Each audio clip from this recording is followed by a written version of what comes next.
Senior सहाफ़ी और तजिया कार हमाद गजनवी ने पाकिस्तान में मेन स्ट्रीम और सोशल मीडिया पर आयद करदा रियासती सेंसरशिप की मुखालफत करते हुए कहा है कि अगर सच पर सेंसरशिप का पहरा बिठा दिया जाए तो झूठ के लिए वसी और अरीज मैदान खुला रह जाता है। मुल्क की तारीख गवाह है कि हमने सेंसरशिप से नाकाबिल तलाफी नुकसान उठाया है। ऐसे में खबर की तलाश में लोग गैर मुल्की जराए से खबरें हासिल करने लगते हैं, यानी बयानिए की जंग में सेंसरशिप हथियार डालने के मुतरादिफ समझी जाती है। रोजनामा जंग के लिए अपनी ताज़ा तहरीर में हमाद गजनवी कहते हैं कि एक पाकिस्तानी अंग्रेजी रोजनामे की खबर का अक्स सोशल मीडिया पर नजर से गुजरा, जिसमें एक ऐसी ऐप का तस्करा किया था जो क्रिप्टो करेंसी से पैसे कमाने की मशीन है। दोनों में करोड़पति बनने का नादिर और आसान तरीन नुस्खा, चाहे आपको इस कारोबार का कुछ इल्म है या नहीं। ऐप की मसनूई जहानत खुद तय करती है कि किस करेंसी में कितने पैसे की सरमायाकारी करना है और ऐप चंद घंटों में नोट उगलना शुरू कर देती है। इस खबर में ये तमाम मालूमात पाकिस्तान का एक साबिक सफीर फराहम कर रहा है, यानी एक मोतबर शख्स तस्दीक कर रहा है, लेकिन दर हकीकत ये सोशल मीडिया पर एक स्पॉन्सर्ड इश्तहार था। तहकीक की गरज से मैंने उस दिन का इलेक्ट्रॉनिक अखबार देखा तो इसमें यह खबर मौजूद नहीं थी, यानी तस्वीर का अक्स जाली था। सोशल मीडिया के इश्तहार में यह दावा भी किया गया था कि अखबार ने यह खबर अपनी वेबसाइट से रियासती बैंक के दबाव पर हटा दी है, यानी अगर कोई तस्दीक के लिए अखबार के इस शुमारे तक पहुंच भी जाए तो इबाहम बाकी रहे। हमाद गजनवी कहते हैं कि इत्तफाक है कि आज ही मैंने सोशल मीडिया पर एक वीडियो क्लिप देखा जिसमें बज़ाहिर जियो टीवी चल रहा है। टीवी के एक मारूफ न्यूज कास्टर किसी हकीम साहब के फौलादी कुश्ते और जादुई बहलूल का जिक्र कर रहे हैं जो आपको रुस्तम ख्वाबगाह बना देगा। फिर इस खबर में उन लोगों के इंटरव्यू भी शामिल है जो ये अद्वियात इस्तेमाल करके इज्जतदार जिंदगी गुजार रहे हैं। मसनूई जहानत से बनाया गया ये वीडियो क्लिप बिल्कुल हकीकी नजर आता है और किसी भी आम शख्स को बासानी धोखा दे सकता है।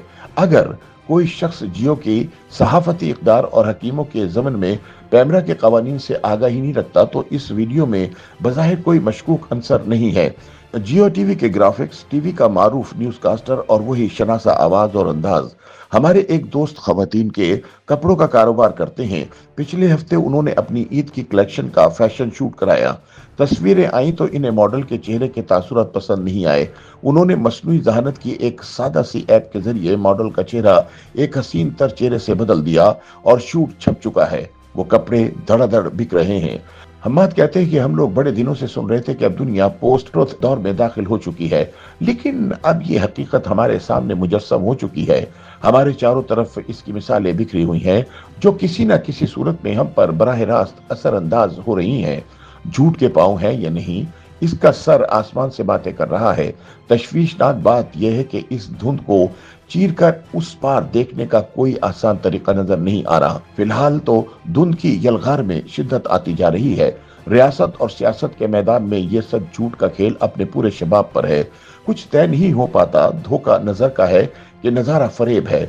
अगर किसी के झूठ का पैराहन खूबसूरत है तो वो सच्चा करार पाता है। जाफर एक्सप्रेस के अगवा के हवाले से इस बहस को समझने की कोशिश करते हैं। हाल ही में जब जाफर एक्सप्रेस अगवा हुई तो रियासत और हुकूमत ने इसकी तफसीलात बताना शुरू की और दहशतगर्दों ने अपना सच फैलाना शुरू कर दिया। मुबैना तौर पर सैटेलाइट फोन से भेजी हुई तस्वीरें सोशल मीडिया पर नजर आना शुरू हुई। रियासत ने एक किस्सा सुनाया, दहशतगर्दों ने दूसरा। आज इतने दिन गुजर जाने के बाद भी अगर किसी ज़हीन शख्स से सवाल किया जाए कि उस रोज ट्रेन के हादसे में दरअसल क्या हुआ था, कितने लोग मारे गए थे और किस तरह मारे गए थे, तो शायद कोई भी यकीन से कुछ ना बता सके। जिस शख्स की हमदर्दी जिस फरीक से होगी वो इसका सच मान लेगा। जिन सहाफियों की हुकूमती तमगों में दिलचस्पी है वो हुकूमती सच की तरवीज कर रहे हैं। जिन यूट्यूबर्स को डॉलर से लगाव है वो दहशतगर्दों को सच्चा और बाहक करार देते हैं। हमारे मीडिया को जो बताया गया वो मनोअन नशर कर दिया गया और हिंदुस्तान के मीडिया को जो हिदायत दी गई वो इसकी रोशनी में रक्स गुना हो गए। हम्माद गजनवी कहते हैं कि बयानिए की जंग में सच झूठ गैर मुताल्लिका अनासिर हुआ करते हैं। न किसी सहाफी ने ट्रेन अगवा के वकूए पर जाने का कसद किया, न किसी ने ले जाने की दावत दी। हत्ता के चाबी से चलने वाले सहाफियों को भी किसी हेलीकॉप्टर में भरकर वकूए पर ले जाने की जहमत नहीं की गई। अगर सच पर सेंसरशिप का पहरा बिठा दिया जाए तो झूठ के लिए वसी और अरीज मैदान खुला रह जाता है। ملک کی تاریخ گواہ ہے کہ ہم نے سینسرشپ سے ناقابل تلافی نقصان اٹھایا۔ لوگ ایسے حالات میں غیر ملکی ذرائع سے خبریں حاصل کرنے لگتے ہیں، یعنی بیانیے کی جنگ میں سینسرشپ ہتھیار ڈالنے کے مترادف سمجھی جاتی ہے۔ آج آپ کسی سے پوچھیں بلوچستان میں کیا ہو رہا ہے، آپ کو تعصبات سننے کو ملیں گے جن کا حقائق سے واجبی سا تعلق ہوگا۔ ڈاکٹر مہارنگ بلوچ ایک مقبول بلوچی رہنما ہے یا بی ایل اے کی سیاسی دستے کی نمائندہ؟ لٹمس ٹیسٹ کے طور پر اپنے آس پاس کے لوگوں سے یہ سوال کر کے دیکھیے۔ بلا شبہ انسانی تاریخ کے کسی بھی عہد میں سچ تک رسائی اتنی دشوار نہیں رہی جتنی کہ موجودہ دور میں ہو چکی ہے۔ YouTube پر گوگلی نیوز دیکھنے کے لیے youtube.com کی سرچ بار میں googly news T V type کریں۔ گوگلی نیوز کے پیج پر سرخ رنگ کے سبسکرپشن والے بٹن پر کلک کرنا نہ بھولیے۔ YouTube پیج پر اپلوڈ ہونے والی ویڈیوز سے باخبر رہنے کے لیے بیل آئیکن پر کلک کیجیے۔ آپ کو ہر نئی ویڈیو کے بارے میں نوٹیفیکیشن موصول ہو جائے گا۔